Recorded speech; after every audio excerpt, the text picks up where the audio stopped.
Left liberals आजकल बिलबिला रहे हैं। पूरा लेफ्ट इकोसिस्टम विचलित हो चुका है और हो भी क्यों ना। उनकी आंखों के तारे, उनके दुलारे जेल में जो सड़ रहे हैं, और सड़े भी क्यों ना। उनकी हरकतें आतंकवादियों से कम थोड़ी ना थी। ये आरोप मेरे नहीं है, ये दावा देश की सर्वोच्च अदालत ऑनरेबल सुप्रीम कोर्ट का है। सुप्रीम कोर्ट ने सोमवार को आतंकवाद पर जो कुछ कहा वो अपने आप में अप्रत्याशित है, ऐतिहासिक है और आंखों को खोलने वाला है।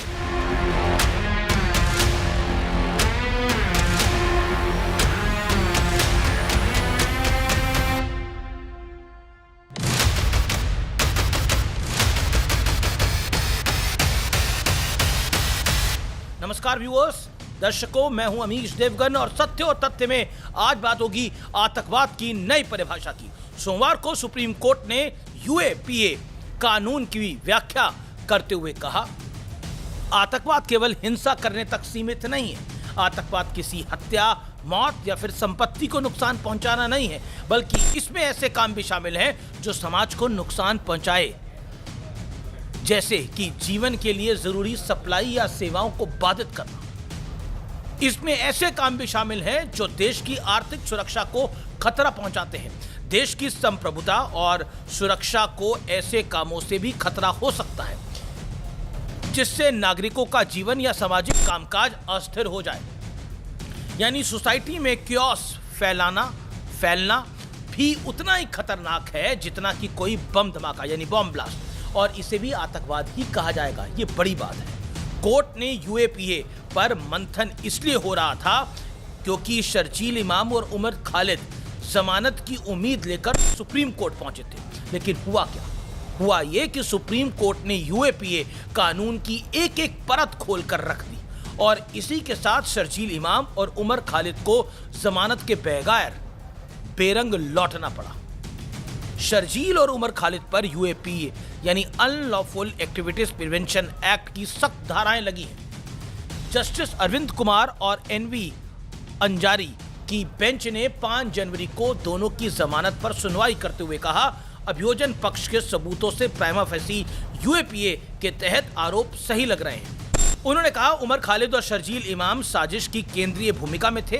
कोर्ट ने यह भी कहा कि शर्जील इमाम और उमर खालिद अब 2027 से पहले जमानत के लिए अप्लाई भी नहीं कर सकेंगे। इसी केस में सोमवार को सुप्रीम कोर्ट ने गुलफिशा फातिमा, मिरान हैदर, शिफर रहमान, मोहम्मद सलीम खान और शदाब अहमद को सशर्त बेल यानी जमानत दी है।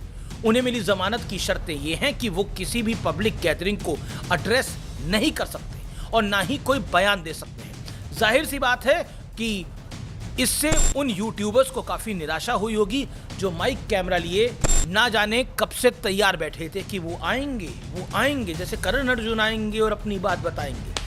ये करण अर्जुन नहीं थे, ये कौन थे आप सब जानते। अंदाजा लगाइए कोर्ट का ये आईना अर्बन नक्सलियों के गले में किस कदर अटका होगा। चलिए आपको एक एक्स पोस्ट के शब्द पढ़कर सुनाता हूँ, सुनिए और आनंद की अनुभूति कीजिए। इस पोस्ट में लिखा है, SC has imposed absurdly draconian conditions on other 5 persons who have been granted bail. जहरीले सांपों को जहर फैलाने से रोका तो अर्बन नक्सल गैंग के सदस्य कोर्ट के आदेश को ड्रैकोनियन बताने लगे। दर्शकों, चलिए अब आपको शर्जील इमाम और उमर खालिद के जहरीले कारनामों के बारे में संपूर्ण जानकारी देता हूँ। शर्जील इमाम ने दिसंबर 2019 से जनवरी 2020 के बीच कई जगहों पर भाषण दिए, जैसे कि 13 दिसंबर 2019 को दिल्ली जामिया मिलिया इस्लामिया और 16 जनवरी 2020 को अलीगढ़ मुस्लिम यूनिवर्सिटी। दावा है कि उसने मुस्लिम समुदाय को उकसाया, सड़कें ब्लॉक करने की अपील करी और दिल्ली को पैरालाइज करने की बात कही थी। सबसे विवादित एएमयू के भाषण का एक वायरल क्लिप है जिसमें वो असम और नॉर्थ ईस्ट को भारत से काटने की बात कर रहा है।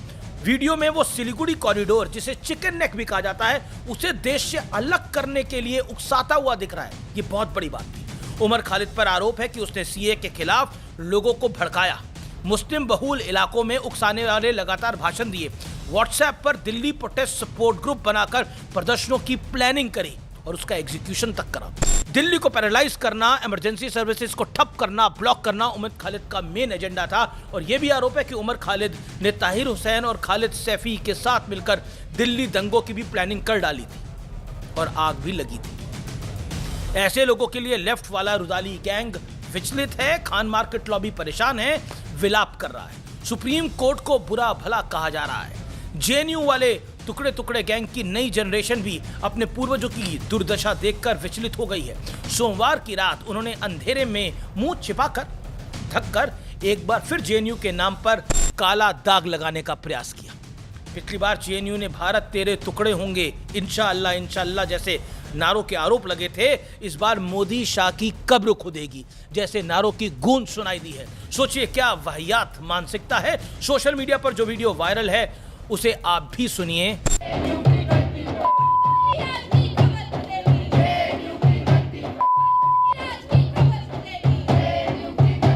वैसे मानना होगा शर्जील इमाम और उमर खालिद के चीयर लीडर्स अमेरिका तक फैले हुए हैं। वहाँ न्यूयॉर्क का एक नया मेयर बना है, उसका नाम जोहरान ममदानी है। ममदानी ने उमर खालिद के लिए हैंड रिटन चिट्ठी लिखी है और दिसंबर में उसके माता पिता से अमेरिका में मुलाकात के दौरान चिट्ठी उन्हें सौंप भी थी।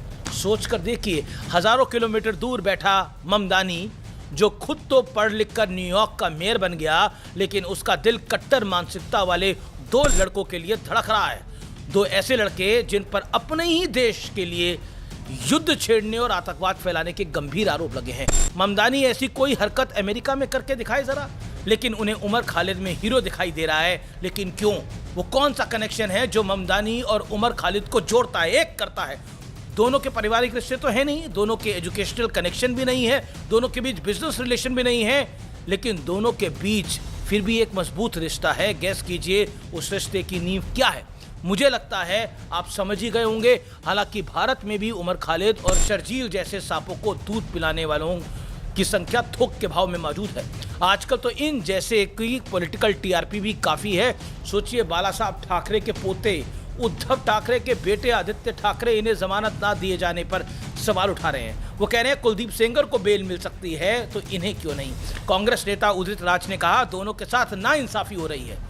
कांग्रेस के ही हुसैन दलवाई का दावा है कि दोनों को मुसलमान होने की सजा दी जा रही है। ये तो सोच है इन लोगों की। यानी कोशिश तो सबकी यही थी कि ढक छिपाकर बाहर निकल जाए, लेकिन अब सब खुलकर सामने आ चुका है। कांग्रेस शिवसेना उबाटा क्या क्या सोच रही है, कौन किसके साथ है और कौन किसके खिलाफ। अब कोई पर्दा नहीं है, सब कुछ बेपर्दा है। मोदी शाह का दुश्मन भले ही आतंकवाद की अपडेटेड परिभाषा में फिट बैठता हो, उनके लिए बैटिंग करने वालों की कमी नहीं है।